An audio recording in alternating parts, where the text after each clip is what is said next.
नमस्कार मित्रों, मैं Vishal Singh V com e learning में आपका स्वागत करते हैं। आज हम बिजनेस एनवायरनमेंट के नए चैप्टर कैपिटल फॉर्मेशन के विषय में आपको बताएंगे। मुझे खुशी है आपको बताने में, आपको भी हर्ष है कि आपके इस चैनल पर कॉमर्स के कई सब्जेक्ट्स के विषय में प्लेलिस्ट दिए गए हैं, जिसके विषय में आप प्लेलिस्ट पे जाकर public finance, industrial law, company act 2013, banking sector, money and banking, principle of marketing, international marketing, auditing के साथ साथ CCC और टैली के कंप्यूटर संबंधी कोर्स प्लेलिस्ट में दिए हैं, जिस पर आप इस पर जानकारी प्राप्त कर सकते हैं और इसे आप ज़्यादा से ज़्यादा लोगों को शेयर करिए कि जो भी लोग पढ़ना चाहते हैं, पढ़ने के इच्छुक हैं, कंपटीशन में हैं या कॉमर्स के किसी भी सेक्टर यूजी पीजी क्लास या सीए सीएस में हैं, तो वो अपने एजुकेशन क्वालिटी को घर बैठे हुए फ्री में डेवलपमेंट कर सकते हैं। आज आपका महत्वपूर्ण चैप्टर कैपिटल फॉर्मेशन। जैसा मैंने पिछला आपको बताया, सेविंग किया आपने, इन्वेस्टमेंट किया, अब बचे हुए पैसे को आप किसी भी बिजनेस में, business start the money call of the capital, जिस पैसे से हम व्यवसाय को प्रारंभ करते हैं उस पैसे को हम क्या कहते हैं? कैपिटल कहते हैं। Capital formation making the goal, machine, tool, plant, equipment and transport facility attain more production in the future. किसी भी कंपनी को डेवलप करके more future development means create capital assets total aggregate continue flow income in the futures, real capital that greatly increase the efficiency productive of the factors.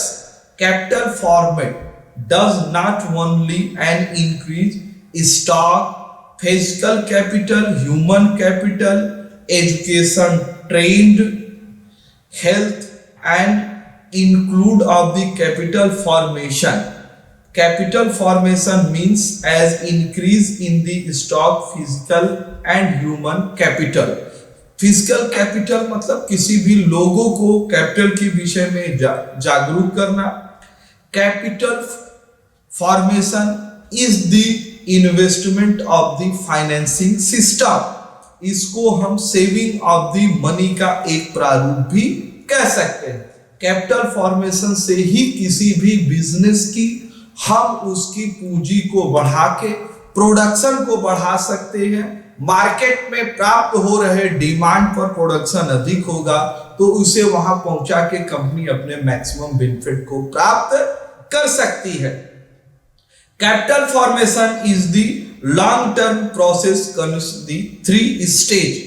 First, creation of the surplus, mobilisation of the surplus, capital formation. 3 stage है, तीनों step मैंने आपको बताया। First step है आपका creation of the surplus. First step, it makes those increase the rate saving to income if the level personal income increase the saving will increase the naturally. जब किसी भी व्यक्ति की सेविंग अधिक होगी तो वो अपने इन्वेस्टमेंट के रूप में उस पैसे को, नेचुरल है कि वह लगाएगा, उस लगाने के पैसे को हम मैक्सिमम डेवलपमेंट में लगाएं तो वो कैपिटल फॉर्मेशन के रूप में जाता है। फर्स्ट है mobilisation of the surplus. Mobilisation मतलब चलायमान गति होनी चाहिए। Mobilisation continue of the process. Mobilisation of the process और the saving depend on the credit mechanism, economics, financial institutes, bank and other financial net play. Mobilization institute मतलब कि आपकी banking sector है, आपकी फाइनेंशियल सेबी है, बीएससी है, ऐसे mobilisation institute हैं जहां पर आप अपने शेयर, डिवेंचर, म्यूचुअल फंड के पैसे इन्वेस्टमेंट करते हैं और वो अपना वर्क वहां पे करती है। नेक्स्ट है आपके लिए capital formation. It will the third step of the financial effect effect investment of the surplus with the earning income, it's burrowing, funding it's used productive purpose, create capital of the future. Capital future मतलब next में आपको लगाना पड़ेगा। Next है आपके लिए causes low rate of the capital formation. Causes of the low rate of the capital formation, तो कहां पर हमारी कैपिटल फॉर्मेशन, अब जैसे अमेरिका डेवलपमेंट कंट्री, तो capital formation in the development per capita income अधिक है, वहां हर व्यक्ति इन्वेस्टमेंट करता है, प्रत्येक कंपनियां प्रॉफिट के रूप में मैक्सिमम प्रॉफिट है, वो अपना मार्केट अमेरिका ही नहीं रखते।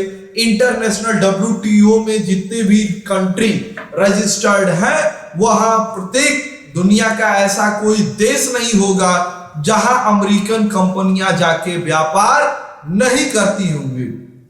तो इसका यह मतलब न है कि वहां हर व्यक्ति कैपिटल के रूप में अपने पैसे को इन्वेस्टमेंट करता है और इन्वेस्टमेंट से वो मैक्सिमम रिटर्न प्राप्त करने का प्रयास करता है। लेकिन भारत में ये बात नहीं, यहां लोग इन्वेस्टमेंट से डरते हैं। जिनके पास पैसे भी हैं वो अपने पैसे को ऐसे जगह निवेश करते हैं कि जो 100% सिक्योर्ड और उन्हें सामने दिखाई दे।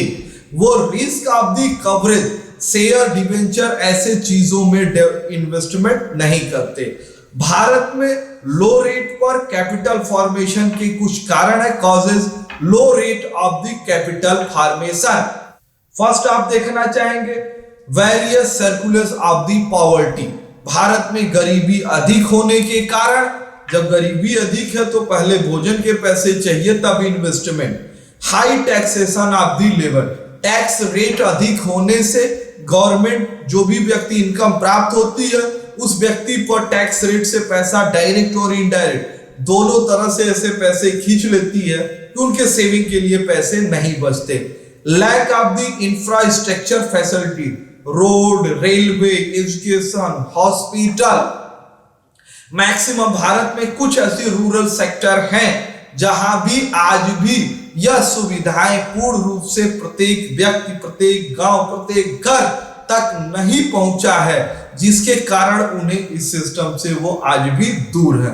लो रेट ऑफ द प्रोडक्टिविटी, जब इनकम लोगों की कम है तो प्रोडक्टिव उत्पादन को भी कंजम्पशन कम होगा, तो जब कंजम्पशन कम होगा तो वो किस प्रकार से भी आय अपनी बचा नहीं सकते। Facility of the public sector, public sector की सुविधाएं उन्हें कम प्राप्त है। Rapid increase of the population, Bharat 130 crore rupees population, 30 crore in population in India, इतनी तेजी से ग्रोथ हो रहा है कि भारत का कोई भी विकास जनसंख्या की बाह में बह जा रही है। मींस आज आप रोड बनाइए, कल इतनी पॉपुलेशन है कि वहां भीड़ जुट जाएगी। आप वन वे बनाइए, 10 साल बाद वहां लोगों के चलने के लिए जगह नहीं, आप टू वे बनाइए। पॉपुलेशन को रोकने के लिए भारत सरकार अगर कोई चीजें, मैक्सिमम पॉलिसी अगर कोई इस पर नहीं लाया तो यह विस्फोट की तरह से बढ़ रहा है। Lack of the banking facility, rural sector में आज भी बैंकों की सुविधा नहीं है। भारत सरकार द्वारा जन धन एंड अदर्स कई भी खाते खोले गए, अभी भी बहुत से ऐसे व्यक्ति हैं, बहुत से ऐसे क्षेत्र हैं जहां बैंकिंग फैसिलिटी नहीं है। High rate of the inflation, कीमतों का अधिक होने के कारण इससे कोई इंटरेस्ट नहीं रहता। Demonstration effect among of the people, lack of the capital mobilisation institution, mobilisation institution में भी कमी होने के कारण आम पब्लिक में इसके विषय में जानकारी ही नहीं है कि उस संबंध में वो वर्क कर सके। नेक्स्ट है trend of saving and capital formation in India. First आप देखेंगे CSO, central statistical organisation, time to time preparing saving and capital formation. Next है NAS, national account statistical, CSO shift base of the 99-2000 provide long term saving in the capital, internal source of the saving। First है household sector, second है public और government sector, third है private and corporate of the sector. इन सेक्टरों में आप capital formation का investment कर सकते हैं। आज आपने मेरे बिजनेस एनवायरनमेंट के कैपिटल फॉर्मेशन के चैप्टर को देखा, इसके लिए मैं आपको धन्यवाद कहता हूं। आपसे विनम्र अनुरोध है, आप अपने इस चैनल को लाइक, सब्सक्राइब एंड शेयर करिए कि ज्यादा से ज्यादा लोग इस सब्जेक्ट के विषय में जानकारी प्राप्त कर सके। धन्यवाद।